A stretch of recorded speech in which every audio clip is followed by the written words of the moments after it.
Hello and welcome to the Game Theory Podcast. I'm your host, Sam Vecenie. We're presented by CLNS Media. Today on the show, we've got good friend of the program, Cole Zwicker, joining us yet again for the NBA playoff discussion here. We're going to run through all of the playoff series in relative detail, except for the last two, which we'll kind of talk about whether or not we should care about them. We're going to do a quick post-mortem on Portland and where they need to go from here. And we're going to talk about the mess that is the Eastern Conference. And we're going to start basically with the Eastern Conference because there is a lot more intrigue there right now than what I think there is in the West. Cole, would you agree with that?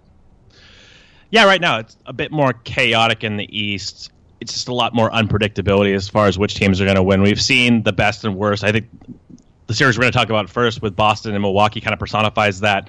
Out of the gates, Boston looked like they were going to blow them away, and then we see, Milwaukee strike back in Game 3, and then Game 4 was kind of close, so it could go either way. Yeah, I'm really excited to talk about that series. I'm excited to talk about them all, honestly, in relative detail. It was a weird weekend of NBA basketball. Do you have like a grand scale takeaway from the weekend that was? I don't know. I think it's just, I guess the general theme for me is some of the players that we talked about last podcast who needed to step up indeed did that. We saw a lot of guys on the Bucks, their ancillary guys, the guys on the Wizards, Otto Porter, Bradley Beal especially got going. So I think that's the general takeaway is a lot of guys that needed to have big games to preserve their team's chances did that. Yeah, I think that that's a really good point. And we should probably start with that Milwaukee-Boston series in that vein. So Milwaukee beats Boston 104-102 on Sunday after taking Game 3 pretty easily and handily. The key takeaway here for me is kind of twofold, I guess. I would say first that Milwaukee got lucky that John Henson got injured, basically, in a lot of ways, and they ended up having to go to Thon Maker, or Maker. How do you say his name? It's like there are 4 different ways to say his name. Thon Maker, I think, is how you're supposed to pronounce it, but everyone just says Maker. Yeah, I just say Maker. I just stick to if I'm going to be wrong, at least I'm wrong with consensus here. Yeah, let's just say Maker because that makes life easy for us. Thon Maker, I'm just acknowledging the fact that we're pronouncing his name wrong by calling him Thon Maker. I think it's Maker. Anyway, so this team needed some sort of boost, and they're getting it from Maker, who has totally changed the complexion of this series in a pretty significant way. But I think that the grander takeaway, even more than that, is that it's a lot easier for young players to succeed at home on a playoff stage than it is on the road. And, we can talk about the exception to the rule that was Jaylen Brown in Game 4, but I think that we saw the Bucks kind of feed off the crowd a little bit, feed off of them for energy, feed off of them for support, and there's no better player to personify that even than Jabari Parker. I think he was excellent in the 2 games in Milwaukee again, and Maker was awesome in these games, and obviously they're going to get production from Giannis, they're going to get it from Middleton. Brogdon, I thought, was even a little bit better in these 2 games than he was in Game 1 and 2. What do you think of? Well, I guess we'll start here. What did you think of Games 3 and 4 and what it said about the grander scale of this series? I think you just hit the nail on the head as far as the role player types, the younger guys playing better at home, like Thon Maker hitting, he had 5 threes and he had 10 blocks in the 2 home games. Like, he changed the energy of kind of, like, he spaced the floor. He gave them, like, a 5 threat. I mean, he's still not great on the glass, but he at least gave them a stretch threat. And then he was, chasing down blocks as far as high effort plays, like trail plays from behind. He changed the course of that game. I thought that he gave them great minutes. He was, plus 23 in Game 3. That's fantastic. And I thought Jabari was fantastic, especially in the first half today. I thought the second half he kind of petered off, but that's probably the best I've ever seen him defend overall in the first half. Like what we talked about last podcast when he wasn't offering a lot of resistance in the post against Horford. Like in this game, he was guarding Marcus Morris a little bit, and he was not budging. Like he was cutting off his driving lanes. He was containing in isolation, contesting. And off ball, he wasn't like his normal self where he's pretty brutal. He was pretty strong in the first half. Like his focus level was great. So you saw those 2 guys really step up. And Giannis and Middleton have been fantastic this whole series. Like Middleton is absolutely skewering Boston on these switches and stuff. When they run like 2-1 pick and roll, he just shoots over the top of literally everyone. Like like Middleton's been insanely good in the playoffs. So they just need a couple guys to step up, and it was exactly what you noted. It was those role players at home. They finally got some production off their bench. Thon Maker, in the 56 minutes he's played in this series, he played 1 minute in game 2, but it's mostly just games 3 and 4. A 130.6 offensive rating, 102.7 defensive rating with him on the floor. That is a 27.9 net rating with him on the floor. He has just been ridiculous in this series. He totally changed the way that Boston has to attack Milwaukee, and they figured a little bit out in the second half of game 4, but Boston also just made a ton of tough shots in game 4. I want to say that like Jason Tatum and Jaylen Brown went 14 of 21 or 14 of 22 on contested jump shots in game 4 in the second half. That's just not sustainable in a lot of ways. So I'm mostly interested in this series now to see how Boston reacts and readjusts to the Thon Maker problem that they have now. Because when he's on the floor, Milwaukee is just switching everything, but also maintaining relative size and rim protection. Because as you noted, Maker has 10 blocks in 2 games now in this series. Boston is, I don't want to say they're gun shy about going into the lane, but they probably should be cognizant of the way that Maker is kind of changing the way that they have to go about the way that they attack Milwaukee. And I think that it's also worth noting too, the way that Maker is totally blowing up everything they want to do from a dribble handoff setting, because Boston likes to run those corner dribble handoff plays where, Terry Rozier shoots up from the corner, takes a handoff from Al Horford and, uses that to get space to get into the lane, or Horford keeps the ball and turns over his right shoulder and just dribbles and tries to get an easy back bucket that way. Maker's ability to switch out and really play aggressive defense on those dribble handoffs has just totally changed the way that Boston wants to do things offensively, and it's stagnated them pretty significantly. And Rozier's the guy that's got to pick up his scoring again. Like, he wasn't great in Milwaukee, and they really need that input because they're running out of horses. Jalen was awesome today. He was that step back 3 he hit. I was like, holy shit. Like, I've never seen him shoot that shot confidently. Yeah. And it was just like, I don't think that's sustainable either. But the fact he has that level of confidence when he's shooting now off threes, even off movement, it looks natural. He looks confident in that setting, but they just don't have enough, I think, when Milwaukee gets their ancillary guys going. It's hard for Boston to score, of course, because they're missing their 2 best scorers. So they need that input from Rozier again at home to kind of recalibrate and lift that offensive team and be like the shot creator he was when he was outplaying Bledsoe significantly in the first 2 games. Yeah, no, I think that's absolutely right. The interesting other move that Milwaukee made is they're playing Matt Dellavedova like 20 minutes a night, 15 minutes a night. And he has been really, really good on both ends of the floor because guys just don't want to go in and attack Dellavedova when he's in the game. I don't know if it's like Bob Voulgaris said, maybe it's the fact that they don't want to get hurt because he has the dirty reputation. They know that they're going to get hit if they go in against Matt Dellavedova, but he also battles defensively, moves his feet well, and then additionally, he also knocks down threes and keeps the ball moving in a pretty significant way. I thought he outplayed Eric Bledsoe in game 4, and everyone was excited about the way Eric Bledsoe closed the game. Bledsoe is a screen magnet defensively where, Terry Rozier got loose a bunch at the late game settings of that game 4 just because Bledsoe couldn't do anything defensively against him. And we can talk about Bledsoe playing however he's playing offensively. He at least made a couple of plays late for them, but it's not enough for me. And I kind of am wondering if we see Milwaukee go a little bit more toward Dellavedova.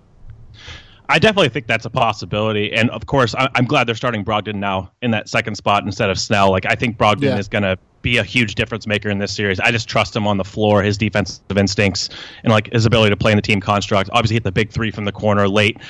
And I just like his presence on the floor. I think he's going to be, if you want to call it an X factor for the Bucks, I think it's Brogdon. And it's worth noting as well, the Bucks are making more threes at home. They hit 16 threes in game 3 and then 10 today. I think some of that's the Thon effect of getting an extra shooter out there, getting out extra spacing, because we know Boston wants to sag in the lane. They want to take away Giannis's driving lanes, make him see a bunch of bodies so he doesn't, drive the paint. Even Giannis hit, I think, 3 threes in game 3. So that's going to be huge for the Bucks. If they can hit those outside shots, because we know how Boston wants to play them, that's going to be a huge input in the series.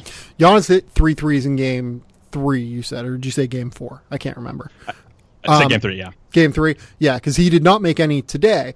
But at the same token, Milwaukee still made 10 threes in this game. And if Milwaukee's going to make 10 threes, it's a pretty significant help for them because, Giannis is going to take so much attention that it really causes problems for Boston if they can't sag into the lane enough. And this is what we expected from Milwaukee coming into the year and what we expected from them as they continue to grow as an organization around Giannis. We expected them with the way that they built this roster around Chris Middleton, Malcolm Brogdon, Jabari Parker, Thon Maker, Tony Snell, Matt Dellavedova. These guys are all really good shooters. Maybe Jabari is not necessarily an elite 3-point shooter, but he's a good enough shooter and good enough creator that you have to feel good anytime those guys are on the floor with Giannis. And really, at any given time, to me, it's unacceptable that at least 3 of those guys wouldn't be on the floor with Giannis. There have been too many times in this series where, for instance, their starting lineup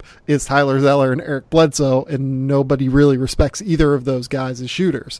So it's a really, really tough and tall ask for Boston to defend what Milwaukee wants to do whenever they actually space the floor well. And the big key there, again, is Thon Maker, because he actually is willing to stand beyond the 3-point line, and Boston has started to respect him beyond that 3-point line. And, he'll occasionally get loose for one because they're sagging with his guy off of him. But for the most part, they're closing out on him pretty hard. And remember, what Boston wants to do in this series, we've seen this, is play 2 bigs and kind of hammer Milwaukee on the glass. They had 16 offensive rebounds today, and Maker makes that more difficult to at least focus because you're dragging one of those more immobile bigs out on the perimeter on offense. So you can't there's more of a trade-off for Boston now because it's not just like they get to crash the offensive glass and Milwaukee can't space back on the other end. Now Milwaukee is spacing back, so you see that manifest in game 4.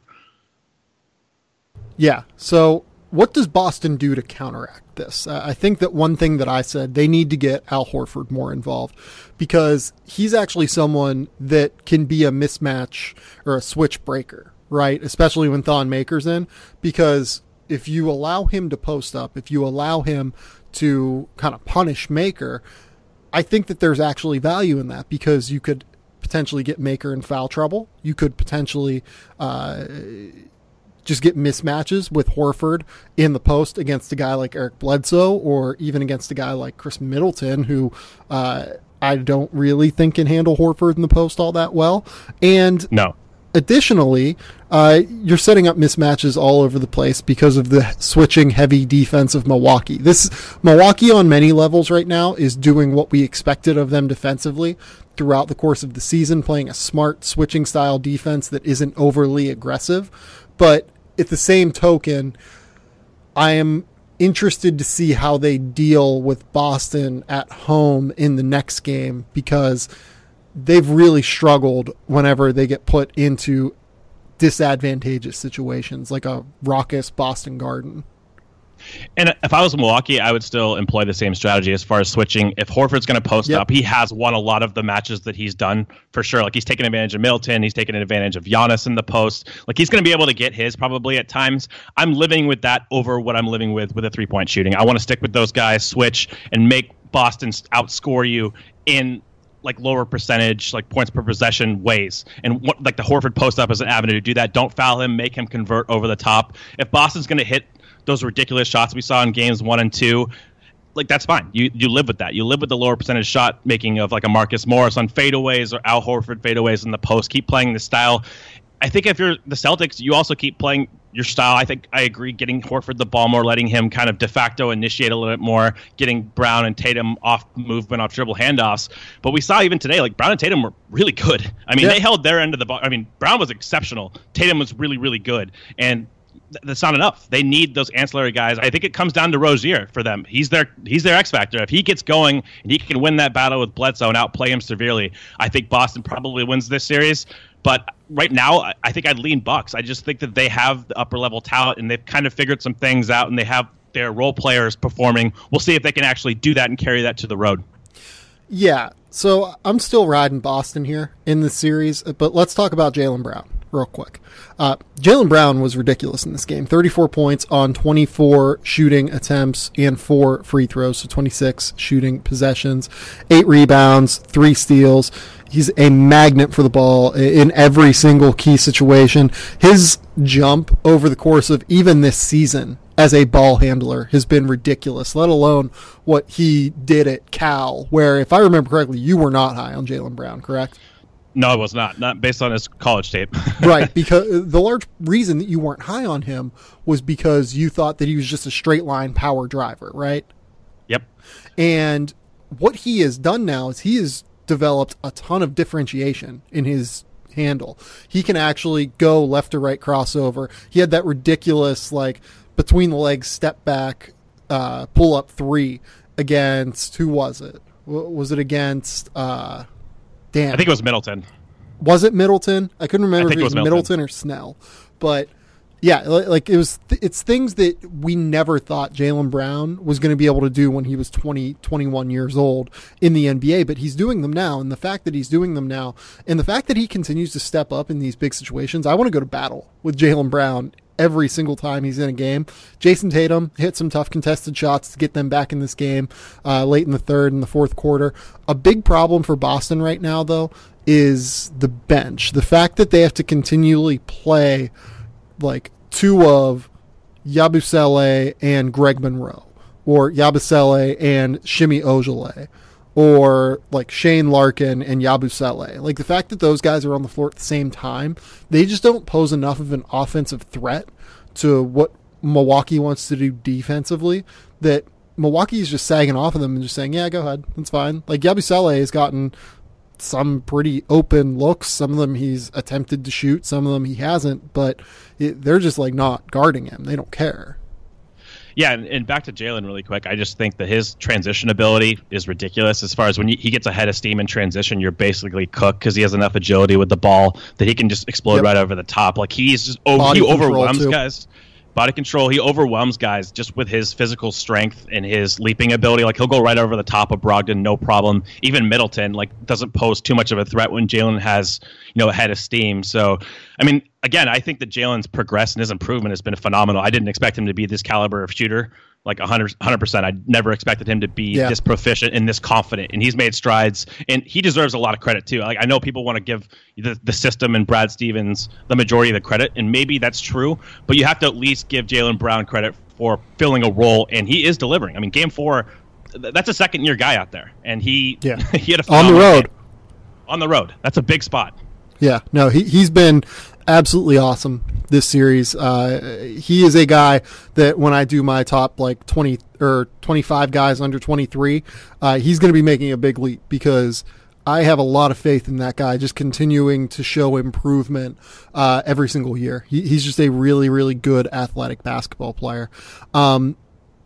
I mean, you mentioned that you actually lean toward the Bucks now, and I think that it's probably worth noting a couple of factors here at the top, because a lot of these series are now 2-2, and they're going to be heading home to the home teams or the higher seed for Game 5, and they're going to be in an interesting spot. So Kevin Pelton, terrific writer over ESPN, great dude in general, maybe like one of the 5 nicest human beings I've ever met in my life. He's so nice, dude. Him and Dan Feldman were tweeting out some interesting numbers in regard to the playoffs, and when a 2-2 series goes to Game 5. So Dan Feldman tweeted out, even in series where a team is 2-2 with home court advantage but has been outscored in games 1 and 4, the higher seed and the team with home court advantage has won 76% of the time. When the home team wins Game 5, they go on the road, or they go on to win the series 93% of the time since 1984. When the road team wins, they go on to win the series 63% of the time. The home team still is significantly advantaged in this circumstance, and it makes me think that at the end of the day, I should still lean toward Boston whenever we're talking about a young team in Milwaukee with to be frank, a poor basketball coach in Joe Prunty, who got lucky and fell ass backwards into Thon Maker, and a team in Milwaukee that hasn't really shown a crazy amount of discipline throughout the course of the basketball season. I think it's a fair stance. Honestly, where I come down in series is I'll almost always side with the best player, and especially the best two players. And I feel like Giannis and Middleton have been the best two players in this series. I would agree.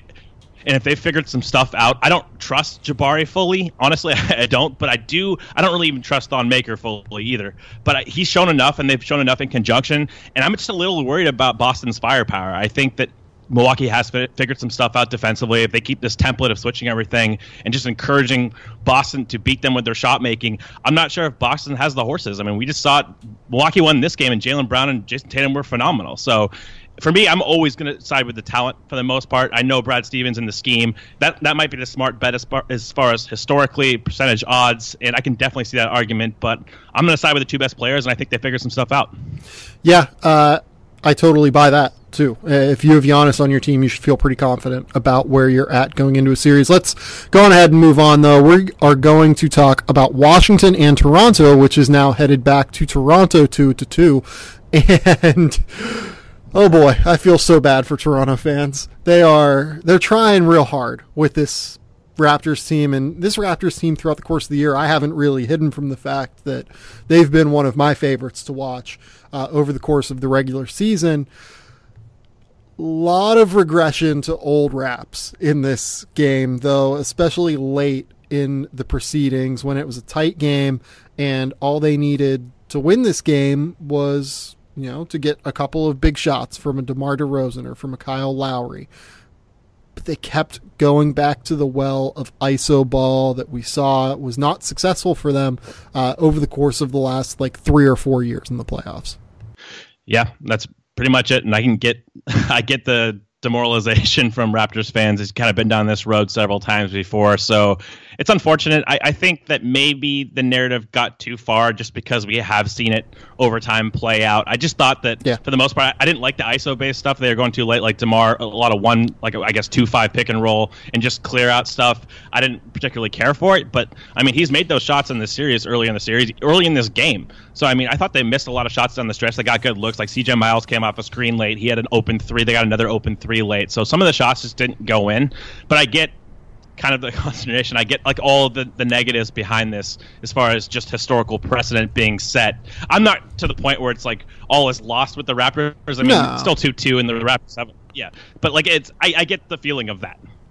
Yeah, I think it's more of, like you said, a feeling. It's not a circumstance where you're talking about this thing being done. For the Raptors, again, they are the best home court team in the NBA this season, and they now have 2 of their final 3 games at home. I am still going to pick the Raptors to win this series.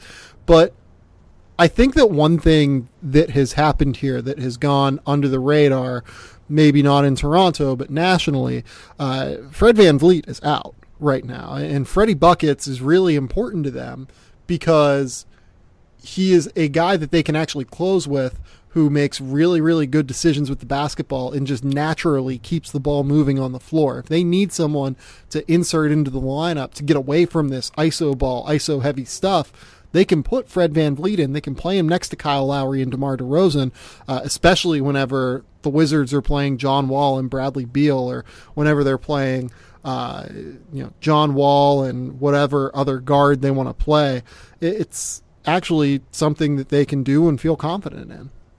And I thought today it was kind of interesting. They played the middle of the fourth quarter with Jakob Poeltl out there. I thought maybe they kept him in there too long. They ended up closing with CJ Miles in that spot. That was just kind of curious. I'm not saying it was necessarily a bad choice.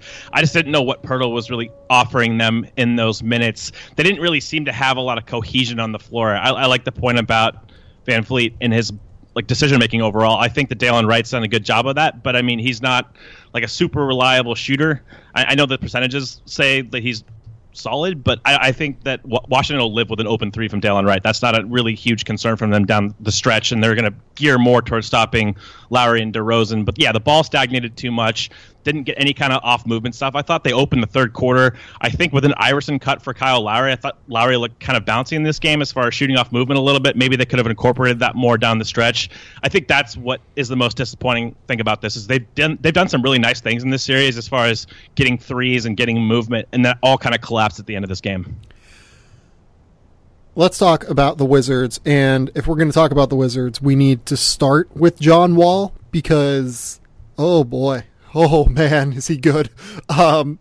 He has had no fewer than 23 points in any game in this series. He has had no fewer than 9 assists in any game in this series. He's had 14, and 15 assists in games in this series.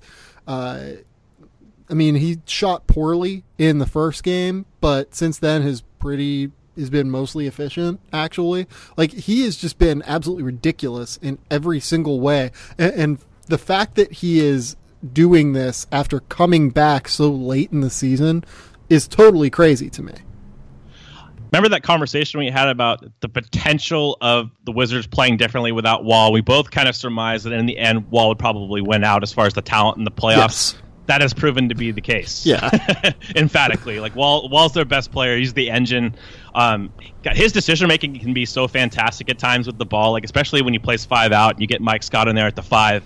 We're going to talk about Mike Scott because, good God, yes, is he good. Hero Mike Scott. But I love Wall's decision-making in those. He's just making guys like Ibaka under the rim make a choice. You rotate over, Wall's going to skip that ball across to Scott in the corner. Like, he's probably top 3 in the league as far as that pass, that cross-court one-handed skip to the corner. He's so proficient there. And we've seen him. I mean, he's been active offensively. He's getting to the rim. And defensively, I have not liked a lot of his decision-making. He's got to force guys into the screen. We saw him lapse today as far as not directing. He got blown by for the layup. But he's causing so much havoc around the rim as a rim protector. Like, that guy is a legit all-time rim-protecting point guard. Yeah, and he's getting into passing lanes, too. Like, yep. He's still... I don't want to say he's like a screen magnet in the same way that Eric Bledsoe is, but he does kind of hit screens and die on the vine sometimes just because I think he doesn't want to expend too much energy because he knows he has to do it offensively and really carry so much of the load for Washington. I would be scared of him if I am Toronto in a lot of ways, not just because he's John Wall and because he's been absolutely incredible, but they don't have anyone who can guard him right now. Like, it used to be Kyle. Like, Kyle used to be able to cause some issues for him defensively. Kyle's a little bit too old now to be able to do that. He's 32 years old, and he's taken a step back this year defensively in a pretty serious manner. And who do you go to whenever you need to stop John Wall? Do you start going to DeLon Wright? Like, is that the move? Is that what you're going to pin your hopes to? I think I'm going to start OG. I think OG's given me enough flashes on Wall. He's had some nice contains. I don't know if he can guard him consistently throughout the series. We've seen Wall's going to win matchups, right? I just think that he's not going to be able to overwhelm OG the way that he's overwhelming Lowry. Like, we see Wall catch the ball in the post and just go right over the top of Lowry at times. Lowry's not big enough, and he doesn't have that same caliber of athleticism. Wall's going to overpower him. So I would try OG and just harass him. But then that brings up the catch-22, who's going to guard Bradley Beal off screens, because that's the one guy that I thought I agreed with how they approached this as far as putting OG on him at first and just taking him out. I mean, obviously Beal didn't just play well over the first, especially in game 2, he just wasn't great. But I like locking him down because that takes away their secondary creation source. And we've seen Beal really get going in games 3 and 4, and that is also very worrying for the Raptors. Yeah, like, I don't really know what Toronto's recourse here is. I guess that the way I would probably go about it is I would probably have Kyle Lowry guarding John Wall and just live with it. And then I would have one of DeMar DeRozan or DeLon Wright guarding Bradley Beal. And then I think I would probably try and use Anunoby as a rover and just kind of let him help a little bit. Like, I'm okay with Markieff Morris taking shitty 17 to 20 footers because that's what Markieff does. If he wants to, so are the Raptors. Yeah, no, I think they'd be ecstatic with that, and like, I don't think that anyone's going to trust Markieff to knock down a slightly contested 3-point shot because OG's so long that he can actually get out there and do that. Like, I think that would be my move. I would allow Anunoby to be a bit of a rover and use his length defensively to just cause some issues. And that's curious because that would probably require like a lineup tweak, at least for the starters, because that's kind of what Ibaka's been doing. He's not guarding Morris that closely. He's kind of helping off. So maybe you start Ibaka at the 5 and you downsize and put OG at the 4 and let him roam off of Markieff, because they're already roaming off Markieff. They don't guard that guy. I mean, you can, like, the best way to watch playoff games is always zero in on the non-threats as far as shooting and offense and see how they're scheming around him. And they just don't guard him. That's where the help is coming from all the time. So I like that strategy. I think that could work. I'm not sure if they'll tweak their lineup, if they'll go Ibaka at the 5. Gortat hasn't been overly effective in this series. He's not playing a ton of minutes, so maybe they just implement that lineup more and, you know, bring in DeLon Wright, play OG at the 4. I haven't seen them do that a ton, actually, but it's something to look at. Yeah, I'd be interested to see how Washington starts utilizing Mike Scott a little bit more too, because that seems like a way to me to be able to counteract what we're talking about now, because Mike Scott's been really good in this series. He has shown himself to be a threat, especially around the 3-point line. And if you use him in these 5-out offensive settings, you play him for Markieff at the 4, or you play him as a small ball 5, that causes a lot of issues for Toronto. So many more issues, because he actually has some gravity, and he's been so good as a cutter too. This is something that Mirotic did so well in the Portland series. Is it's not just about spotting up, it's about understanding timing and cutting to the rim. Mike Scott's really smart offensively. Like, he's kind of blown me away in this series. Like, he knows how to, like, slip screens, he knows how to move off the ball. He's given, like, the Raptors a ton of problems. I think he's been, like, probably a top 4 guy for the Wizards in the series. He just creates a lot of matchup problems. If you put him at the 5, I mean, of course you're incurring the defensive trade-off. He's not great defensively. He's okay with positioning, but he's not going to be impactful there. But offensively, if he's your stretch 5 and he can put the ball on the floor as well, that's just a really dynamic player in the playoffs. Yeah, that is a hell of a signing for $1.7 million on a one-year deal. The fact that he was out of the NBA for what ended up happening to him is crazy and terrible in a lot of ways. And I'm very glad for him that he's been able to kind of recapture some of the success that it seemed like his career was kind of moving toward whenever he was with Atlanta. Where are you at in this series? I'm still on Toronto, just given the fact that they're the best home team in the league and my soft spot for them this year, to be honest. But what do you think the final result is? I'm going to side with them too. I'm still going to lean Toronto, even though it's kind of interesting. I like the third quarter today for the Wizards, getting Otto Porter a little bit more off stagger screen actions. Like, I think that by any means, this is like I don't think it's quite a toss-up. I think I'd favor the Raptors, but the Wizards could easily win this series because Wall has been consistently probably the best player. DeMar, between those two guys, I mean, he can definitely be the best player in the series.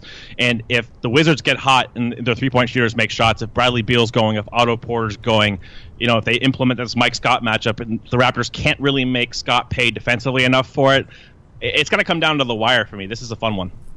Let's talk about the LeBron versus the Pacers series, because that's what this is now turned into.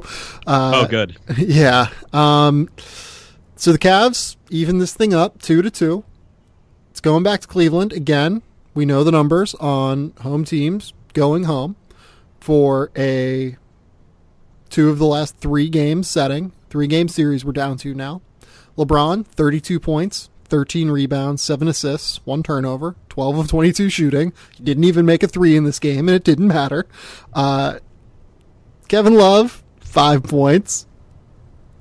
J.R. Smith, 12 points on 12 shots. Jeff Green, 8 points. Was actually kind of useful because he had the 4 assists tonight. I will give Jeff Green that. Jordan Clarkson was okay too, I would say. 12 points on 9 shots. He was kind of useful because he made a couple of 3s.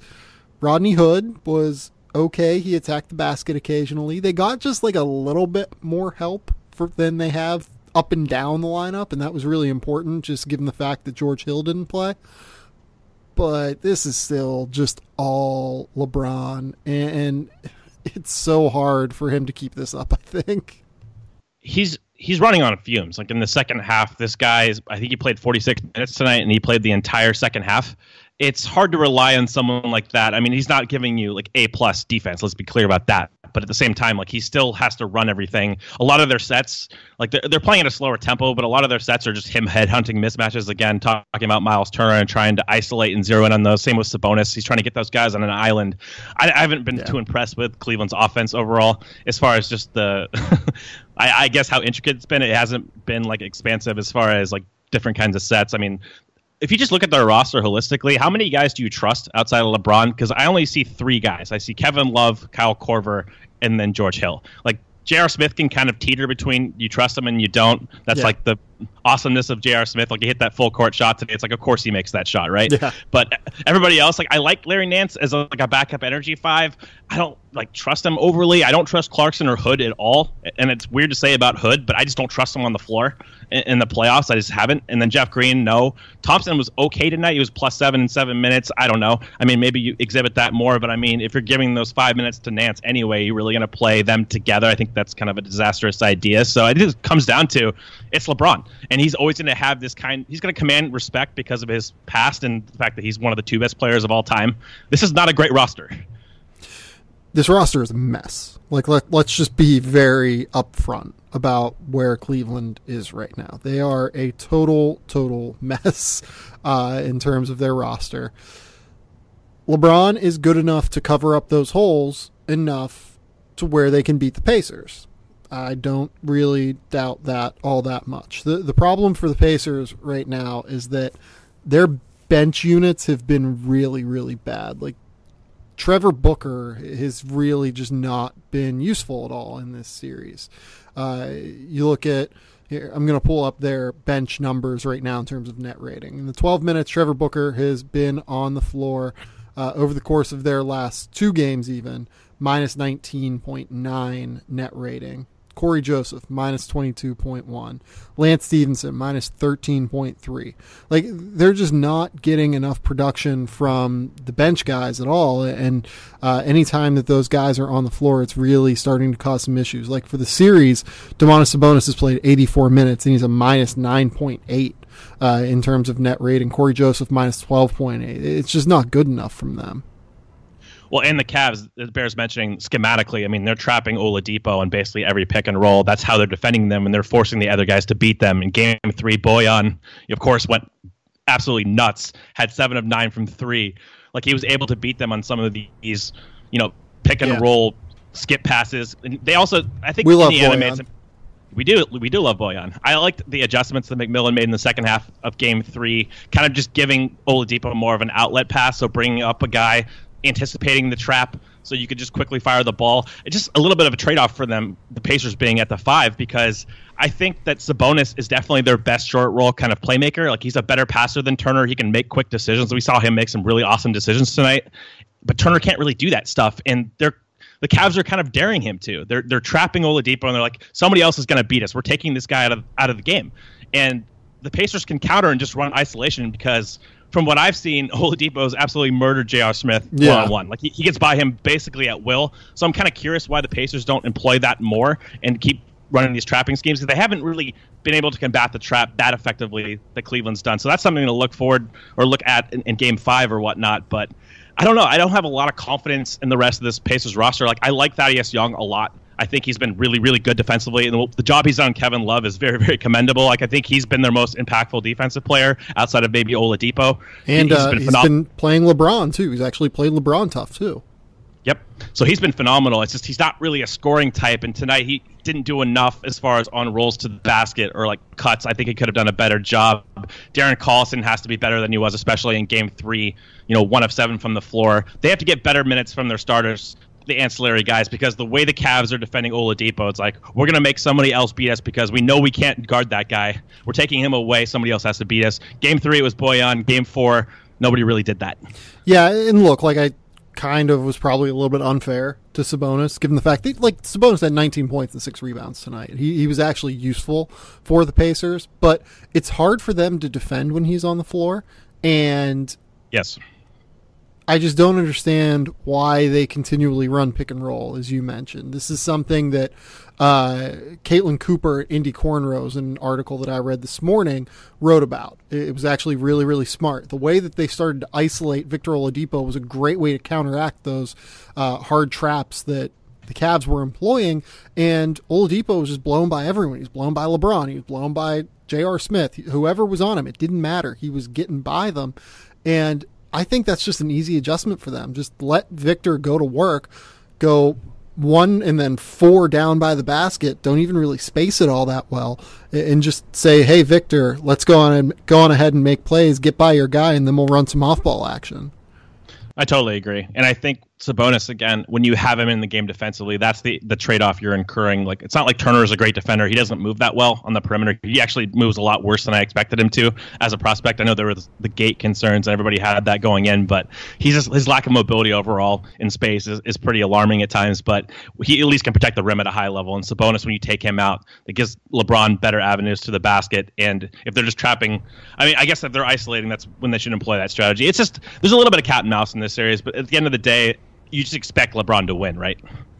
Yeah, I mean, it's cat and mouse in this series insofar as, like, a human has a piece of cheese on a string and Ty Lue tries to chase it, and the human just keeps pulling the string away from the mouse, and Ty Lue never catches it.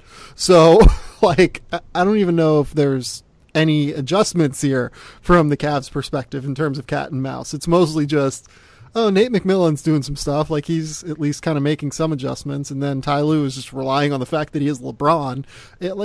Part of this, too, like, it's not all on Lue because they had to make so many trades midseason, and these guys kept going in and out of the lineup due to injury that Ty Lue never really found a way to get his best players on the floor and figure out who his best lineups are and most coherent lineups are. Right now, we're seeing it with George Hill. Like, George Hill didn't play tonight because his back stiffened up again.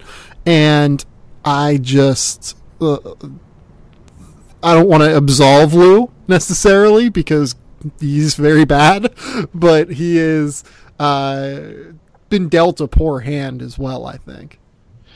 I want to see, my whole conceptualization of this Cavs team post-trade deadline was they're just going to put a lot of shooters on the floor and just pick and roll. LeBron's going to find these guys, but there's going to be more movement. I think the ball just kind of stagnated tonight, especially. It wasn't swinging from side to side as much. It was more just like walk the ball up and, go into sets, and their sets aren't that great. So it's like sometimes they'll headhunt Miles Turner. Sometimes it just doesn't seem like they do anything, really. They just kind of post up at the last second. I think they can do a better job of just getting the ball moving, getting like more of a motion type system, not like as far as like implementing a new system, but just getting guys moving off the ball, not just Korver on like pin downs, but just moving the ball side to side, because that's what made this Cavs team potentially dangerous, is LeBron plus shooting. If you aren't going to get the ball whipping around, it's going to be like a slow paced game.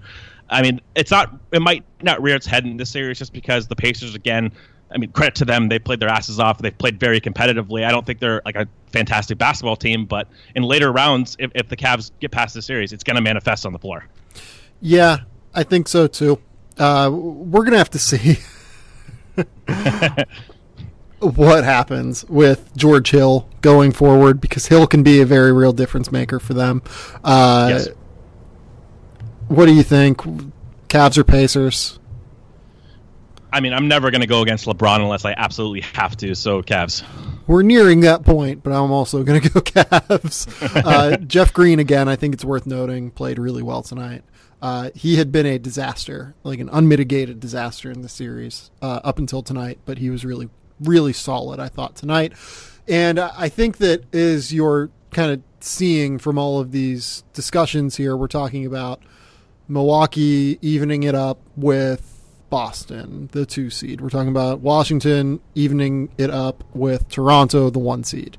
And now we're talking about a Cavs team that is a dumpster fire, evening it up against Indiana in the 4-5 matchup.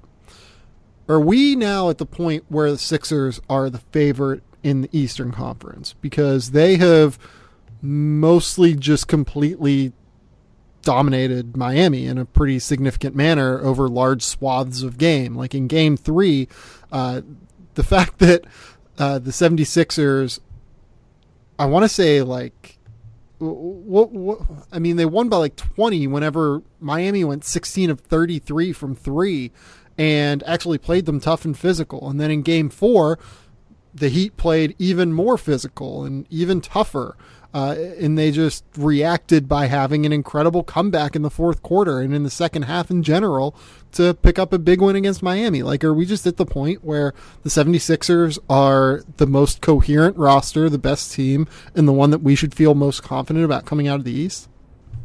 I had this epiphany yesterday. I was thinking about it and how ridiculous it was that was even coming to my mind. If you put yourself back in September, are the 76ers the favorite in the East to make the NBA Finals? It's just crazy to frame it that way. But honestly, I look at the teams left and their roster, they not only have the top level talent, which is crazy because their top level players are so young, one being in his rookie year. Their roster like makes the most conceptual sense as far as scheme. Like, they know exactly what they're doing, right? They have their primary pieces, they have shooters around them, and they're just going to make you pay.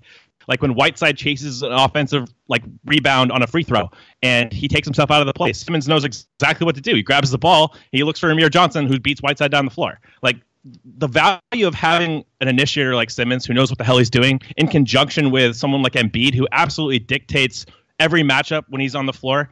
Like, I thought the Heat's primary advantage of this series was Kelly Olynyk. I mean, that he was playing really great. You can't play Kelly Olynyk against Joel Embiid at the 5. Embiid will break him in half. I think that almost happened the second time Olynyk guarded him. And it's rarely happened because Spoelstra almost immediately counters with another player. So it's tough to say, but overall, I just think the Sixers have the two best players in the series, and their construction roster-wise makes the most sense with their shooting. And you profile that moving forward, who really has an identity to this effect, who also has the talent level. It's tough. Yeah, I think I kind of agree. And then you also think about it from a lineup construction perspective, right? The Sixers can play slower if they want to put Joel Embiid in, or they can play really, really fast, as they showed throughout the course of the season. They can get out on the break with Ben Simmons, and they can, cause all sort of lineup issues.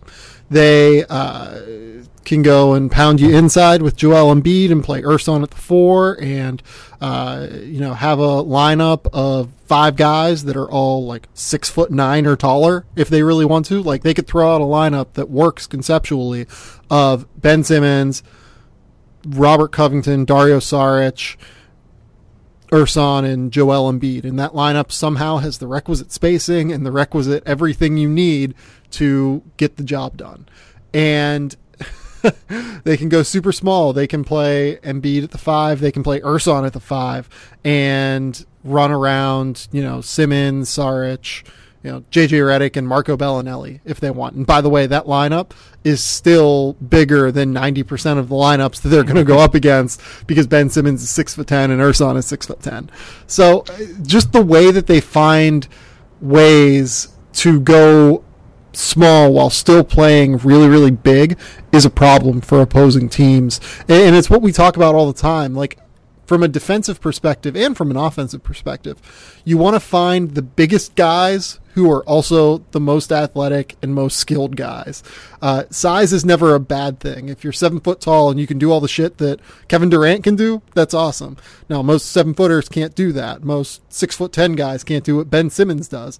But if you can just have that size, it causes so many more problems for opposing teams in the way that they have to match up with you lineup wise. And that's what we're seeing from Philadelphia so far.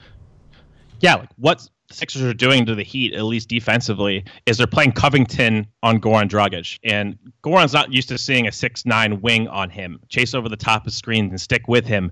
They're putting Saric on James Johnson and just basically not guarding James Johnson. They're putting Saric basically in the key. So you have Embiid in the key. You have Simmons, who is like in a help position. So you have 4 guys that are 6'9", 6'10", and then you have Embiid lurking. And they can all recover. Like, Simmons' agility is just unfreaking believable. Watching him move in space, like, he moves like better than most guards. It's unbelievable to see him recover, not even just sliding, but just like in a full sprint.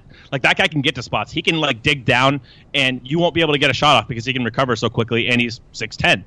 So there's just not another team in the league that has this ability with the size and the skill level to still play both sides of the floor, because it's not like they're incurring offensive trade-offs, really. They have the requisite shooting. They have Simmons, who's a matchup nightmare, like in transition in the half court. When he's physical as a finisher, there are a few things better in the NBA right now. When he drops his shoulder, like he threw Bam Adebayo out of the way in Game 4. It was absolutely... Couldn't believe that.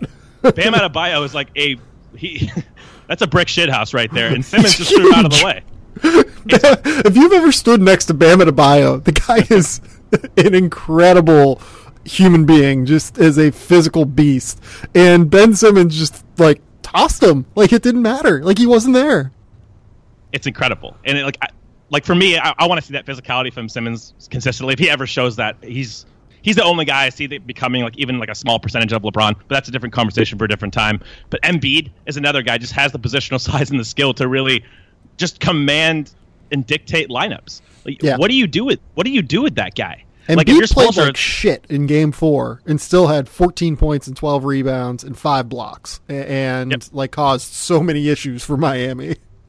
Yeah, like he even in bad games, he's still a huge presence protecting the paint. Like you can't really do anything. He reacts too quickly. His motor is pretty good. Like he got a little bit exhausted in that game, I thought, and like took one play off, and you rarely ever see that. But overall, it's just like he can space the floor, he can shoot the three, he can put the ball on the floor too, and get your guys in foul trouble. What the Miami Heat want to do is they want to spread you out because they don't have a lot of shooters. You know, they have James Johnson, they have Justice Winslow. They want to put Olynyk in there, get more shooting on the floor. You can't do that against Joel Embiid because he will kill Olynyk in the post. So it's really interesting for me if we're profiling this forward, not just the Heat series, but who do you think in the East gives Philadelphia problems? I know, like, in the finals, they'll see problems for sure if they get there. But in the East, do you see a matchup in particular that you're concerned about with the Sixers? It's a good question. So they would be facing one of Boston or Milwaukee. I think Milwaukee could actually, like, kind of do some stuff for them because they can just match up physically in terms of the athleticism, size, length combination, and that seems like a problem. But again, they have Joe Prunty versus Brett Brown, and that seems like a mismatch waiting to happen in terms of just lineup constructions and finding the most efficient players to play. So I don't know. Like, I don't like Cleveland. They have LeBron, so you can never count them out. Like maybe LeBron's just the scheme buster, and that's what it is. Toronto doesn't really scare me against Philly right now. Like, I'm not gonna lie to you. Like, I thought that Toronto would be able to cause them problems, but with the way that they just continually revert to ISO ball, that shit is just gonna get blocked back to hell against the 76ers lineup. And I think, like, against Milwaukee, for example, I think Joel Embiid will end the Bucks. Like, they have no answer for him. Like, what center is going to guard him? And, like, Thon can't guard him. If Thon spaces out on the offensive end, I'm not super concerned if I'm Philly. You're probably going to outscore that lineup overall. They can't put Giannis at the 5 against JoJo. He's just too big. You don't want to get Giannis in foul trouble. So he's the one trump card with the Bucks. I think that they do have some things that can give the Sixers problems. But overall, I'm not that concerned about Milwaukee. I don't think Boston has the horses right now. If they were at full strength, I think I would trust Stevens to kind of spread them out maybe. Toronto is interesting to me just because of their backcourt. DeRozan and Lowry. Like, I think Lowry has more juice at this point than Goran does. If they're going to play Covington on Lowry, I think he might be too agile for Covington. And the Sixers like to do, like you see second units, for example, that they run out with Marco Bellinelli and J.J. Redick, and we see Dwayne Wade absolutely decapitate those guys. If they're guarding him, he will kill you. And I think that Toronto can kind of scheme that way, and it would limit what the Sixers want to do. You see, even in this series, I think the Sixers have employed Justin Anderson a little bit in Wade's minutes to try to guard him. So I think that DeRozan gives them some problems as well. But in the end of the day, I just think that Philly's more talented, and that's weird to say. I think they have the ability to get to the level of a Kyle Lowry and DeMar DeRozan, and I just trust their scheme more. Their identity is so strong, picking up Ersan and Marco. They know what they want to do. They have a ton of off-movement shooting, and then they have like the primary guys to really inflict damage. Yeah, no, I think that you're 100% right.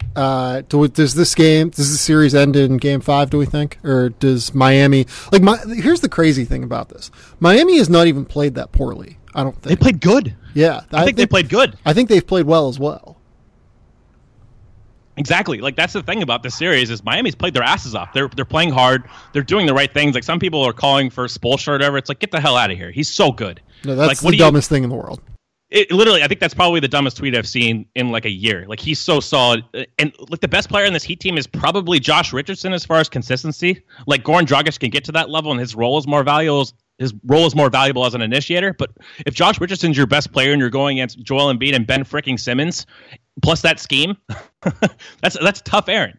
Like, I think that he'd have been phenomenal in this series. I think we've seen their best punch. Like, they've given the Sixers blows, and they just still can't get over the top. I think this ends in 5.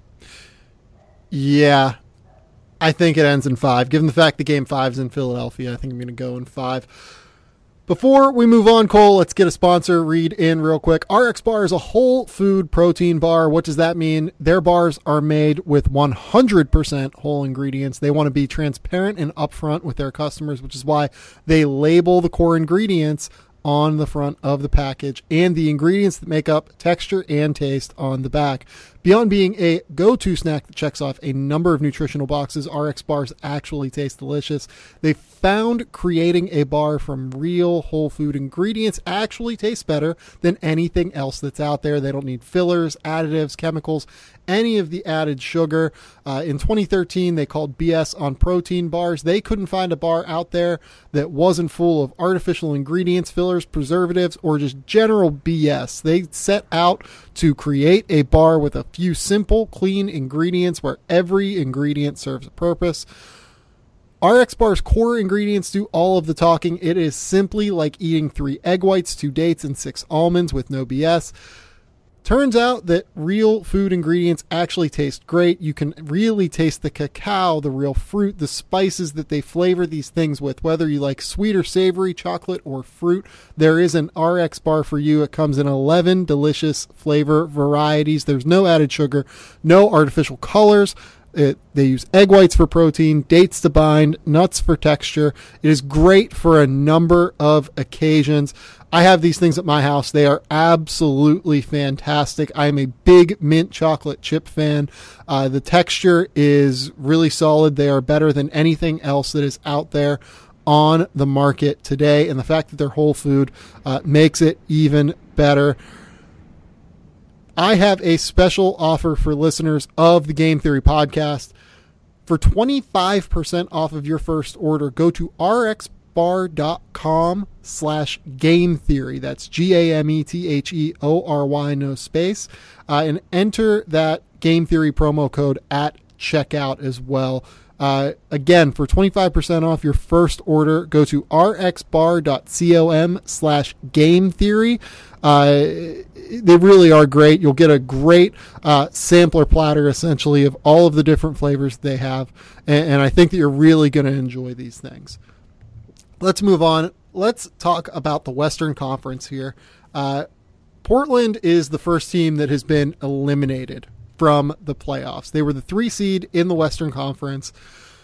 They just ran into a bad matchup, we think is probably fair to say, right against New Orleans. They ran into a damn buzzsaw, man. Yeah, they kind of did. There's really not another way to put it. When New Orleans is going to play as well as they did over the course of at least the first 3 games, I'll be honest, I was out of commission on Saturday and didn't get a chance to see Game 4. You did. What kind of happened there? The same shit. Basically, Anthony Davis and Drew Holiday absolutely eviscerated them. It was like Holiday had 41 points on 23 shots, Davis 47 points on 24 shots. They had no answer for either one of those two guys. They haven't had an answer for either one of them all series. Like Drew Holiday, they tried everything. I mean, they tried Dame, they tried CJ. They ended up trying to guard him with a Manu, and he was just blowing by everybody. He was popping out for 3. They're running pick and roll. Davis on these lob catches was just unreal. He's unguardable at the 5. He's just unguardable. There's nobody in the league that I trust to guard them outside of maybe the Warriors because they always figure something out. But when Davis is playing the 5 next to a stretch 4 and Mirotic, you can't beat them. If you're going to try to outscore them, we saw the result of that in Game 4 when they put up 131 points. It's tough, Aaron. Yeah, I'm excited to see this team go against Golden State. I think Golden State still probably wins in 5, but we'll talk about that in a minute going forward. Let's do a quick little post-mortem on Portland, right? Because that seems to be the popular talking point right now online. Where do the Blazers go from here? It seems like Terry Stotts might have coached his last game in Portland. That rumor is kind of flying around right now. I don't know exactly where it originated. Do you? I have no idea. I just saw the tweet about him losing the 10 straight games, which, by the way, 6 of those were 10 straight games in the playoffs, 6 of those being to the Warriors, and then, of course, this sweep. So that's all I've seen. Yeah, I mean, The problem for me with all of this is that Terry Stotts has gotten the most out of this roster as he possibly could have. The rumor came from Mark Stein, first and foremost. You look at what this lineup is. They really only have like two above average players in Damian Lillard and CJ McCollum, especially if we're talking offensively, right? You could maybe throw a Manu into that above average column if you're going to talk defense, throwing it into the offensive pile as well. But man, like, it's not a great roster. I didn't think they'd make the playoffs this year, to be honest. And Stotts got them to the 3 seed. Now, they were like 3 games away from missing the playoffs in the West, but they got to the point where they were that good this year. It's really, really hard for me to blame Terry Stotts for this. Yeah, they have the 8th best defense in the league, which is, looking at the roster, I mean, it looks ridiculous now seeing them play against the Pelicans. That's really impressive, though, overall. I will say this. Like, I think some of it is smoke and mirrors to an extent. Just they got a little bit lucky on some shooting percentages throughout the course of the year. But the thing is, though, that what they want to do scheme-wise isn't ever really going to show up in the analytics as being smart, because they filter a ton of shots toward the basket. What you want to do is avoid shots at the basket in the half court typically, but they kind of accept that and just say, hey, we're going to contest all of these shots. That ends up kind of working. They force a lot of mid-range shots. The fact that they were 8th is impressive, but I do think it's a little bit of an overstatement. Yeah, I think the thing with them is they want to play that conservative scheme, like drop back. They want to encourage you to take low percentage shots. Unfortunately, they played against Anthony Davis, who eviscerates that kind of coverage, because you can't close out because he'll blow by you. If you don't close out, he's a good enough shooter. And if you over and drop and you chase over the top, we talked about this in the last podcast with Drew Holiday, you can keep those smaller guards in jail, and then he gets you rotating, Mirotic is off the ball, spreading the floor. It's like pick your poison, almost, if you're going to play that style. Yeah, and like I saw someone jumped in my mentions and was like, yeah, the fact that they were 15th in offense, like, isn't that an indictment of Terry Stotts, given that they have Damian Lillard and CJ McCollum? Who is their 3rd best offensive player? Is it Jusuf Nurkic? Like, are we gonna go to the altar of Jusuf Nurkic here as like their 3rd guy? Come on. Yeah, it's crazy. Of course they were 15th in offense. So the problem here is not Terry Stotts. The problem here is Neil Olshey, over the course of the last 2 years, not doing a good job at his job, basically. You look at just the missed opportunities and the misallocation of resources. They spent $46 or $47 million a year on Evan Turner, Alan Crabb, and Myers Leonard. That is a lot of money. Now, they were able to get off of Crabb because, should probably hold on that statement, they were able to trade Crabb because of the Nets' infatuation with him and wanting to space the floor. He works really well in Kenny Atkinson's system. The fact that they were able to get off of that deal is one of the craziest things, and not give up any extra assets is one of the craziest things I think that I've seen in a long time. Like, they're not getting off of the Turner money. They're not getting off of the Myers Leonard money anytime soon, I don't think, without giving up multiple assets to the opposing team. So that's like $28 million of dead money on your salary. Maybe not 28, because Evan Turner is not like a total zero. He's probably worth like $7 million a year, but let's say $21 million of dead money. That's a lot to kind of take off of your cap. Yeah, the 2016 offseason, and you can throw in Harkless too. And I like Harkless. I think he's fine at that number. I think it's probably a little high. He's not going to like be an impact player, but he's at least kind of a combo forward who can defend multiple positions fairly okay. I think his defense in the series was pretty bad, honestly. But you see the offseason too, though. Correct. Yeah, I just thought in Game 3 it was kind of meh, but it's understandable just coming back. The roster construction overall is just not that conducive to the playoffs. It's like a lot of these guys, like Manu actually was pretty good in Games 3 and 4. The Pelicans didn't care. The Pelicans didn't give a shit if he shot the ball. Like they were playing Anthony Davis on him, and he was basically just under the rim, being like, I'm not going to let anybody get to the basket. Like, if you want to take 11 threes and hit 5 of Manu and score 27 points in Game 4, that's chill. Like, we're still gonna outscore you, and this is still gonna work because we're containing Dame Lillard, were putting Drew Holiday on him, and that's how they won. It's just not a lot of these guys are shooting threats, and when you don't have that kind of gravity, it just alters the way that your offense performs, because the defense doesn't have to respect a lot of these guys. Like, it's not like you're really that concerned about Harkless as well, even though these guys are like decent 3-point shooters. There's not like an impactful one. Like, Turner's a complete zero there. I mean, he might make some shots, but you don't care. So I see a lot of that with Portland, is like they don't have the off-ball gravity next to Dame and CJ. They also don't have the short roll playmaking either. Well, we saw Dame get trapped a lot in this series, and they didn't really have a counter. Like, Zach Collins isn't ready to be that guy. That was his biggest vice in Gonzaga, was his passing on the move. He was just he was never comfortable doing it. Maybe he gets there, and he did have some nice passes out of stationary sets this year, but even saw in this game, like I think in game 3, he had a decision he could have made. He was a 4-on-3 situation. He could have lobbed quickly to Ed Davis at the rim. He ended up just driving right into one of the Pelicans players. It ended up being like a blocking foul, but he just had no idea what to do. So there weren't a lot of counters built into this team because they don't really have the secondary creation. And then on top of all that, you have 2 smaller guards in your backcourt. Like, those guys are great players. They're elite offensive players for who they are. But roster construction-wise, I'm not sure if you can build with 2 guys that size and not have enough defensive insulation around them. So, yeah, I think that the problems here are manyfold, we will say. One thing I don't think is a problem is Damian and CJ playing in general together. You obviously do have the defensive issues, but I think you can work around that. Like, I don't think you have to trade one of those guys. I don't think you have to get rid of them. I think that's the easy way out. I think that that's the lazy way to do it and the lazy narrative that you throw out there. And I saw that Damian kind of said that in their exit interviews today, and I actually agree with them on that. The problem is the rest of the roster, and Al-Farouq Aminu being the only other player that makes sense to play with those guys. Evan Turner, the idea behind Turner was to have a bigger playmaker who they could like kind of use both on and off ball, and use him as like a backup guy that they could play with one of the 2 of them.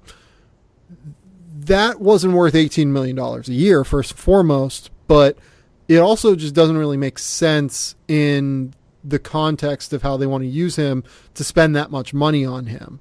I mean, like, guys like you should be going for guys like Pat Connaughton in theory. You need to have someone better than Connaughton, but I like the theoretical outcome of what Pat Connaughton is. I like the idea of what a Maurice Harkless is, because if he can start shooting threes at some point, because he still only is, I think, 24 years old, that's at least something that could be of value to you down the road. Zach Collins is something that could be of value to you down the road, but the other thing that Olshey did that I don't think he's gotten enough criticism for is he had 3 draft picks in like the top 25 or top 27 of last year's draft. And they're going to come away from that with Zach Collins and Caleb Swanigan. And like, you and I like Collins, I think, but that's not good enough for what this draft class has shown itself to be. Like Donovan Mitchell went 2 picks after Zach Collins went. Kyle Kuzma went the pick after Caleb Swanigan went. They also gave up an extra pick to move up and take Zach Collins. Like, given the wings that were out there, given the centers that were out there in this draft, I don't think that this is going to come away looking great for Portland. It definitely doesn't right now. I mean, Mitchell's making everybody look terrible. Yeah, like, for the most part. I don't even like care about Mitchell, to be honest. Like, OG Anunoby was there, Kyle Kuzma was there, Josh Hart was there. Like, it's those guys that I think are crazier to pass on than even Donovan Mitchell, who, coming into the draft, we thought he was like a combo guard who would be really good defensively, and like, hey, they could kind of use that, but at the same time, that wasn't something that they absolutely needed either. Yeah, that's correct. I mean, I just think that's the popular narrative, right? I mean, everybody around that Mitchell range is going to get criticized. Like, the Hornets get just skewered. The Pistons are going to get skewered for Kennard, even though I think Kennard's been pretty solid this year.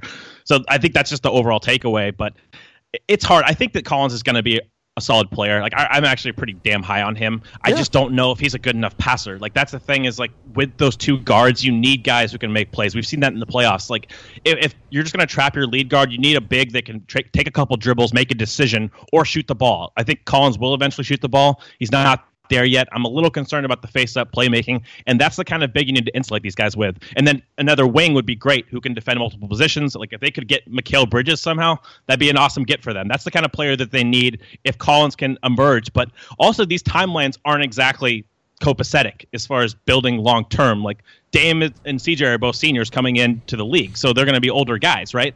And like how long are they really going to be able to wait for Zach Collins, who might be a year or two away? Yeah, no, that's 100% right. I think. And now they have the decision to make on Jusuf Nurkic this summer. Oh, boy. He's a good player. Like, we just saw, though, like, his value in the playoffs isn't probably what his contract is going to be. He's a backup. He's a backup in the playoffs. Yep.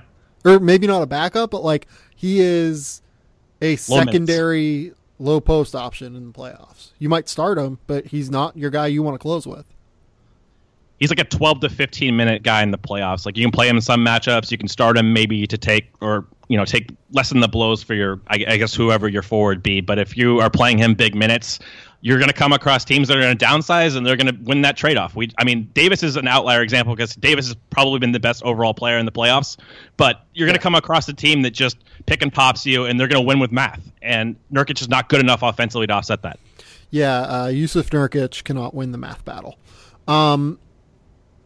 Yeah, like if the problem though is that Portland doesn't have an avenue to get better this summer. Yeah. So did they just have to sign Jusuf Nurkic? I think that's a bad idea. I would not want to sign Jusuf Nurkic.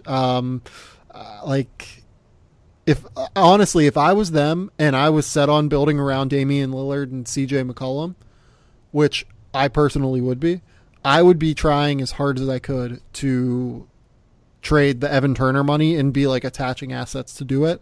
And I'd be doing the same with the Myers Leonard money. I would be trying to get off of the terrible contracts that I have as much as I possibly could. Definitely an avenue. I would not pay Nurkic. I would just, if I had to, I would just start Collins. I've seen enough of him this year. I'm not saying he's going to be an average starter even next year, but I would rather play him and develop him in that role than I would paying Jusuf and then have Collins come off the bench. I just don't think the difference is that much. And I mean, Collins' upside is way higher than Jusuf Nurkic as far as a stretch big who can also like play in space defensively and react quickly. So I would do that over signing Nurkic for sure. I guess that I would try. Here's the thing. Like if I would try and trade Evan Turner and Myers Leonard by attaching picks to them first. And then if I couldn't do that, I would probably just sign Nurkic. I would try and overpay him for 2 years plus a team option. Like I would say, hey, I'm going to give you 2 years, $47 million or something like that. Just pay $16 million for 2 years instead of $12 million for 4 years or whatever it's going to be. And the reason I would do that is so that I could kind of make those contracts end all at the same time, and the Evan Turner and the Myers Leonard, the Mo Harkless money as quickly as I could, and then maybe have a couple years to build around Lillard and McCollum long term after that. But I'd be trying to get rid of as much money as I could. Yeah, the key there, of course, is can you get rid of enough money to actually make it worthwhile in signing somebody that can help you? I mean, just getting rid of contracts and attaching assets without actually having replacement players, if you can't fill those roles, then why would you trade a first-round pick? You know what I mean? Like, it would have to be difference-making. You'd have to be able to take back or be able to sign a contract in free agency that would help you. I would just, I would negotiate first and like make sure I had like an actual option set up. But just given the lack of cap space that's out there this summer anyway, I would think that I could come away with something that will be more valuable to me than Evan Turner and something more valuable to me than just the negative $10 million that's on my cap in Myers Leonard. I do understand your point, and I think that you're right, and I think it's well taken. But it would be really hard for them to not do better on those two guys. You know what I mean? Like they would have to try and not do better. That's fair. And I think there's also tax implications here as well. Do they want to pay the luxury tax for this team? And they might. If they pay Jusuf Nurkic, maybe what he can... They shouldn't. I agree, but they could. Paul Allen got a lot of money. Yeah, he does. I'm well familiar as a Seahawks fan, but man, it's you're looking at their situation moving forward, and it's god. Yeah. Turner at $17.8 million. You have Myers at 10.5. Good God. I mean, these are bad deals. Yeah. No, they're in a really bad spot. They're in a really, really bad spot. I don't really know what to do. It's hard for them, I think. We're not going to talk about New Orleans because we're going to wait to talk about New Orleans for the next podcast or another podcast down the road whenever Golden State is done with their series in against the Spurs. Jazz Thunder, we're going to talk about real quick. The Jazz end up going up 2-1 in this series now.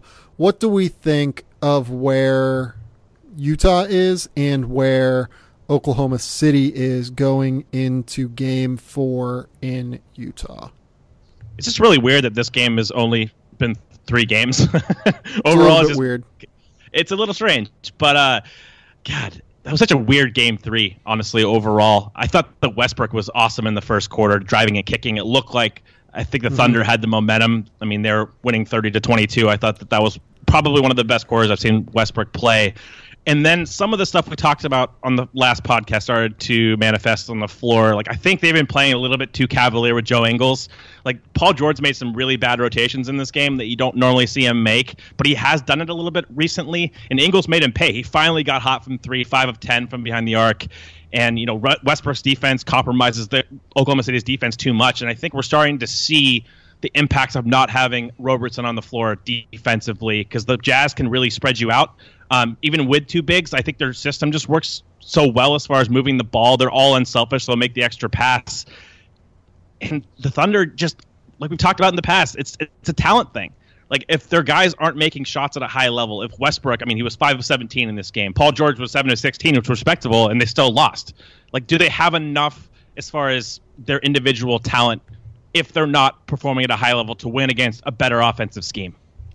Yeah, the Ingles-George thing is interesting because I think Paul George has actually swallowed up Ingles throughout the course of the first 3 games. I don't really think Ingles is even really, or first 2 games, I'm sorry, Ingles wasn't really even able to get the ball for parts of those games. And then in Game 3, he just totally dominated. He was all over the place and was great. The fact that he got loose was among the driving factors for why they won the game. I would say the other driving factor for why they won the game was Ricky Rubio, because good God, Ricky Rubio, 26 points, 11 rebounds, 10 assists with only 4 turnovers in this game, he was their best player. He absolutely destroyed whatever defensive coverage that Oklahoma City wanted to put on him, because he actually just kind of attacked instead of settled for jump shots. I'm happy I bought stock on Quinn Snyder-Island very early. I love that guy as a coach. I think he instills confidence and decision-making quickly into players. Like, all their guys are decisive. Like, even Rubio, he's decisive with his shooting now. And we talked about, I think on the second podcast, like, I thought in Game 2, a lot of his stuff came off the catch, and that's why you saw him shoot better. Game 1, a lot off the dribble. This game, it just didn't matter. He was making everything. I mean, he didn't make a lot of his threes. He was 2 of 9, but I thought mid-range jumpers off the dribble, like, his confidence level and just continuing to go to the well and taking these shots that he was given. If he's going to make that shot consistently, if he's going to have a triple-double and outplay Russell Westbrook, this series is over. But, I mean, the question is that really going to continue to happen? It's very interesting because, I mean, Donovan Mitchell's going to perform, right? That's another guy we got to bring up because we have to, is when has this guy not risen to the moment? I mean, that one crossover sequence, like, that's the thing with him, is it's getting to the point where it's just, you expect like 22 points a night at least, and then for him to show up in big moments, and that should not happen for a rookie. Yeah, this was a ridiculous game for the Utah starting lineup in general, which over the course of the playoffs has been the 4th best lineup in the NBA. They have a 121 offensive rating and a 95.5 defensive rating. The only lineups that have been better than them are Kevin Durant, Draymond Green, Andre Iguodala, Kevon Looney, and Klay Thompson, and the Pelicans starting lineup, and then the starting lineup that the Cavs want to employ with George Hill and J.R. Smith, Kevin Love, Kyle Korver, and LeBron. Other than that, this has been the best lineup in the playoffs so far. They have gotten whatever they wanted any single time that they have put this lineup on the floor, and they especially got that in the second and third quarter in this game particularly. These lineups were just absolutely incredible. Definitely. And I mean, again, I thought Carmelo made some shots, but minus 20 says it all. I mean, Corey Brewer, are these guys really good enough in the playoffs? Carmelo's going to get taken advantage of defensively. Favors wasn't as good in this game, but he was still solid. They're getting good minutes from him. And Russ got taken advantage of defensively in this game, too. Oh, yeah, he did. Absolutely. He down the stretch, he made some really poor plays. And I thought Gobert overall, he's kind of started to win that battle with Adams now. He's solidified himself inside. He's deterring a lot of Westbrook drives. I think his presence, again, I think we hit on that last time, his presence is definitely making an impact. Like, you don't see the same Russell Westbrook that you see normally as far as just flying towards the rim. He's settling a little bit more because he doesn't want to go against Gobert's length. And it's just tough because I don't know. You're not going to get game one Paul George every game. And if you're not going to get game one Paul George, Westbrook has to play better than this. I know he almost had a triple-double. I don't really care. Like, his play after, especially the second quarter, which I thought it dropped off from the first, his second half play is just not going to get it done. Yeah, and I just don't know what to think of Steven Adams right now. I think he's playing hurt, to be honest. Like, I don't think that right arm is right. Do you remember the dunk the dunk attempt? I don't think he even made it, but he cocked it all the way back and slammed it and slammed his arm off the rim. It seems like it just hasn't been right since then, don't you think? Yeah, maybe it's a little different. I haven't seen it noticeably on the floor. He's still setting hard screens because that's one of the driving forces for the Thunder's offense. Is a lot of it comes through his screen assists, like setting it for down screens for Paul George, setting pick and roll for Russell Westbrook. He's not going to be we see the touch floaters. He's added that to his game this year, which has been impressive. But for me, it just comes down to they're living and dying too much by their top two guys. And when George isn't going, do they really have enough if they're not going to guard Utah? Because I think Utah's figured some stuff out offensively. It just comes down to Westbrook. And this is a bad narrative with him. Is he going to contribute to winning basketball as your initiator? I don't know. He's been outplayed, I think, overall by Donovan Mitchell in this series. Is that crazy to say?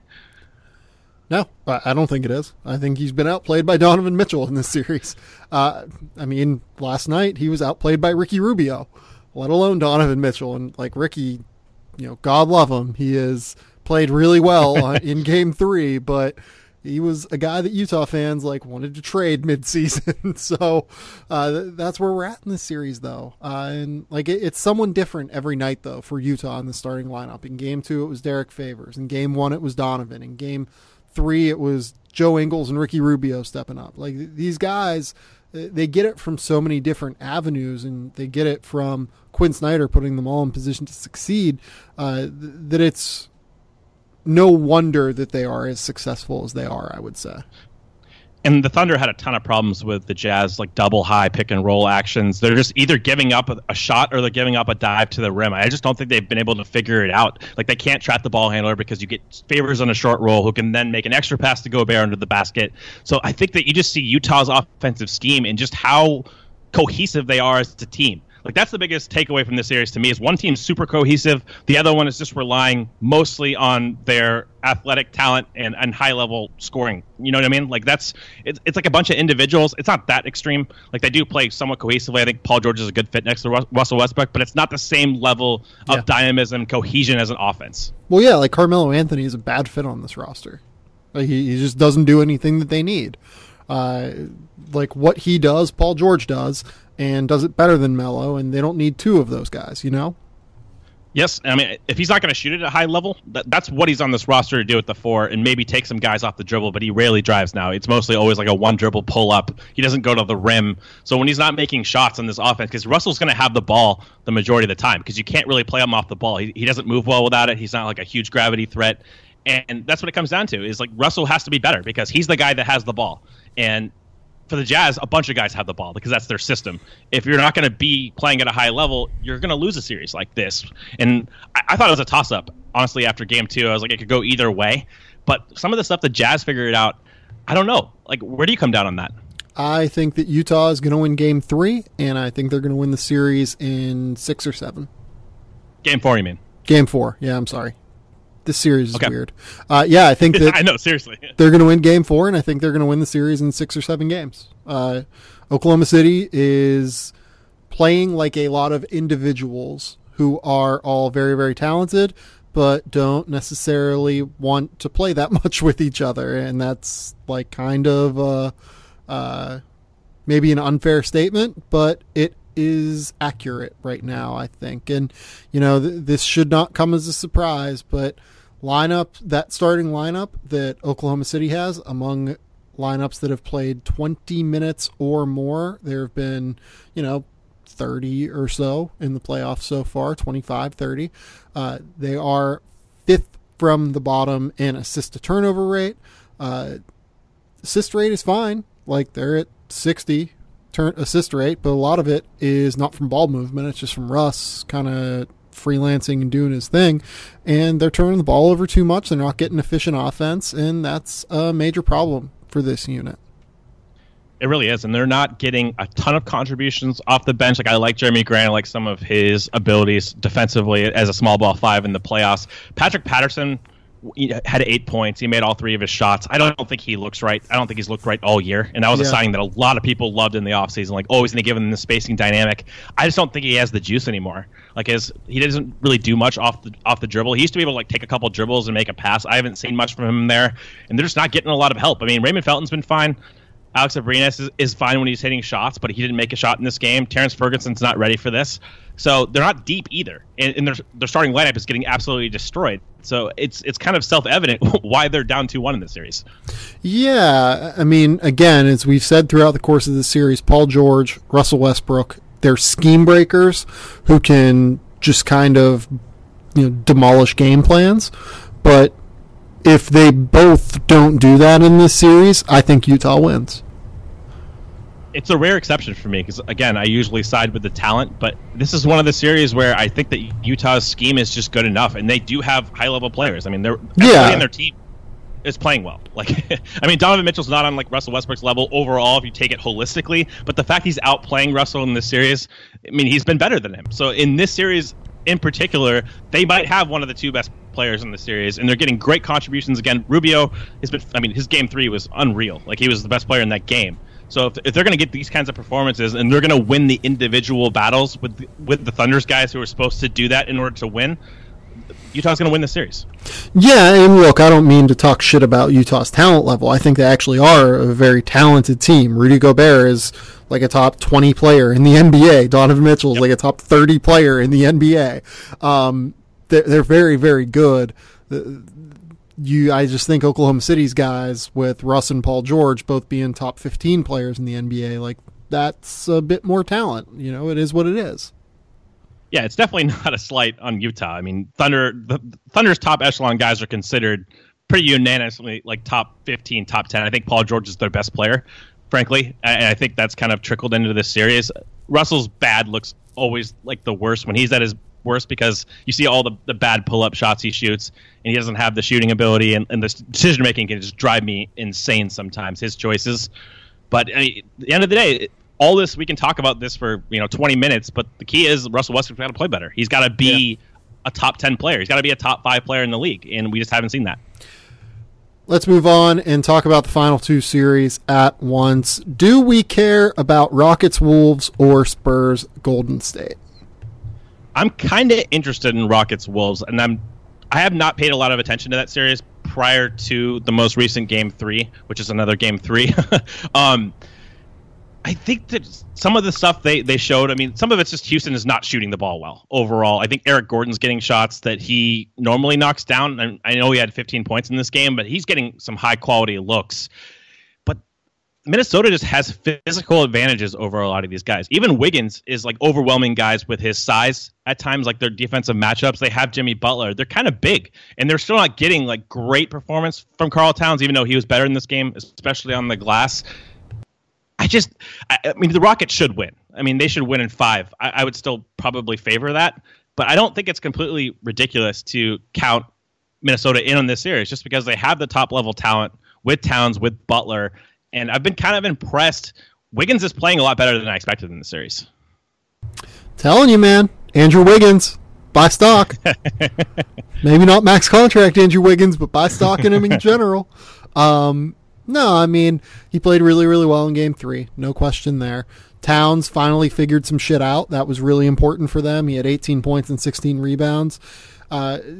Jimmy Butler was very, very good in this game. 28 points, 7 rebounds, 5 assists. He just kind of dominated and got wherever he wanted in the lane. He was very efficient from 3-point range. He was very, very good. And the big thing, though, in general, I think, is that they finally got more of the shot distribution right. Derrick Rose is still taking too many shots, but he was good Derrick Rose in this game, which, again, we've talked about the Derrick Rose math problem on this podcast before. Derrick Rose had 17 points on 16 shooting possessions, and because he shot 50%, everyone's very excited about it. The math problem still exists with Derrick Rose shooting that much. Jimmy Butler, for instance, had a much better game, 28 points, 22 shooting possessions. Andrew Wiggins had a much better game than that, 20 points on 13 shooting possessions. Karl Towns even, 18 points on 16 shooting possessions. Like, I get that Derrick Rose has some value on this team as a shot creator, but he needs to stop taking this many shots. But it was only him in this game, really, that was causing the issue. Before, it's been Jamal Crawford takes too many shots, and Gorgui Dieng was taking shots, and Bjelica was taking shots. In this game, they limited it to Rose, and the other guys actually got going, the important players, the starters who actually have all-star potential. And on the Wolves, this is kind of a bizarre game. Like, they had a lineup at one point where they had Jamal Crawford, Derrick Rose, and Jeff Teague on the floor. I just don't know how the hell that's sustainable overall defensively. I think the Rockets are going to start picking that stuff apart. I just think this was one of those games, but I do think the physical advantages. The Rockets tried to play. Ryan Anderson played in this game, and you just saw immediately the Wolves went after him with Jimmy Butler on switches. Like, they ran the pick and roll. Anderson switched on, and Butler killed him.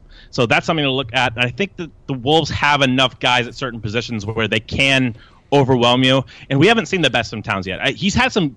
I don't think it's all on him in this series. I think it's a lot of schematic stuff. He's just not getting enough good looks from his teammates. Like, Jeff Teague will wave him off at times. Mm-hmm. And it's like he has position in the post against Ryan Anderson. Get him the damn ball. And I think whoever was commenting on the game, I think it was Doris Burke, pointed this out, and it was a great call. I noticed it too. It was just like, just throw him the ball in the post. He started to attack a little bit more off the dribble. I think he missed the layup that he did. I want to see him a little bit more assertive overall, but these guys are top-level talents. Like, Jimmy Butler is a top 10 player in the league when he's right. Towns can get to that level. We haven't seen that really yet, so I don't think this is going to be necessarily a runaway or a locked-in runaway for the Rockets, even though I do expect them to play better.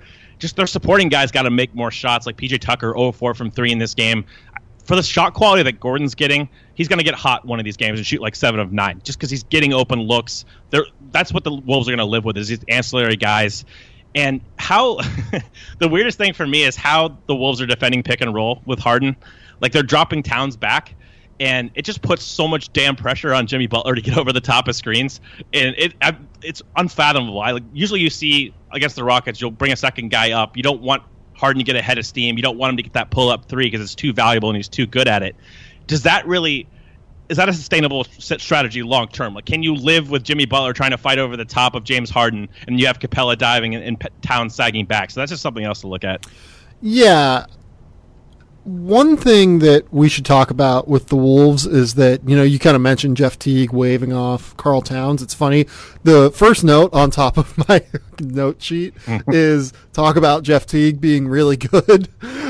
Jeff Teague was dominant in that game, I thought. He controlled the tempo. He attacked relentlessly against the Rockets, opposing perimeter players. He was very, very good in that game, and I think he was probably actually their second most important player, probably behind Jimmy Butler. But like, Andrew Wiggins played well, Karl Towns played well, but I think that Jeff Teague was incredibly valuable for what the Wolves wanted to do. The second point here, and we should shift to the Rockets now if we're going to talk about this series seriously. I hate the fact that the Rockets have slowed down the pace as much as they have. To me, that's a significant issue for them. They need to start moving again. And I don't know if it's like a Chris Paul thing and Chris Paul's played great in the series, but is his overall effect to just slow things down in a way that doesn't necessarily work as well for this Rockets team? Yeah, that's a good call. I mean, the way they play is more stagnated on the half court offensively, just because they run so much pick and roll where their decision makers are ultimately their winners as far as making choices. Like Harden will read the opposing big. If he covers too close to him, he'll throw a lot past to Capella. They rely more on individual talent. It's not like crazy ball movement like a motions game, but I would like them to be more chaotic in transition, especially getting out, getting early shots. They did a little bit of that. They tried to find Ryan Anderson a little bit in transition. Chris Paul's really, really good at finding Anderson, especially. But I agree with you. I think that they need to get the pace up a little bit, play more in transition, just outmath the Timberwolves. And I thought that Chris Paul, honestly, your Jeff T point was spot on. I think he even beat Chris Paul cleanly a couple times in space. Yeah. I think Paul will be a little bit better. I think this was kind of an off game for the Rockets, but we'll see. Yeah, look, I think the Rockets still win this series in 5. Yes. The thing is, though, is that they've now displayed some pretty significant issues here that they need to get past, and I think the tempo is causing a lot of them. Yeah, and I think I'm with you on probably Rockets in 5, maybe 6. I think that they're the better team, clearly, but I think the Wolves have enough talent and matchup problems that can, incur some damage on the Rockets where it's worth talking about. Whereas I know we're going to talk about the Spurs and Warriors quickly. I don't think that's really in the same discussion overall. Are we going to talk about the Spurs and Warriors? Do we have to? No, we don't. I mean, kudos to San Antonio for winning this game today. That was great. I didn't watch a second of it because the Penguins were on. So shout out the Penguins. Moving on to the next round of the Stanley Cup playoffs. That's what got my attention during this game. Yeah, and I was in full catch-up mode, having to watch NBA playoff games since Thursday over the weekend, so I unfortunately didn't get to this one. But just looking at the box score, the Warriors were 7 of 28 from 3. Yeah, I think that ends in 5. Yeah, I mean, I'm happy that the Warriors are going to get another home game and will get $10 million more of revenue. I'm sure that their ownership group is happy about that as well. This is just not a series that is interesting. I feel bad for San Antonio on so many different levels. I feel bad for Greg Popovich. I feel bad for what he's going through. I feel bad for what this roster is right now and what it has potential to be if Kawhi Leonard returns and signs his designated player extension. We'll see next year, though. I mean, if they win Game 5, we can talk. Yeah, I might actually watch this game back just for Manu. I mean, it could be his last hurrah here in the last couple games, and he was great in this game, plus 18, 16 points. I think Manu's probably, in my opinion, going to go down as one of the most underrated players of all time. I think he's freaking elite, and he's been an awesome player. So I might just do that just for nostalgia purposes and just getting to see him perform at this level, potentially for the last time. Yeah, I totally buy that and understand it. I will probably just pass.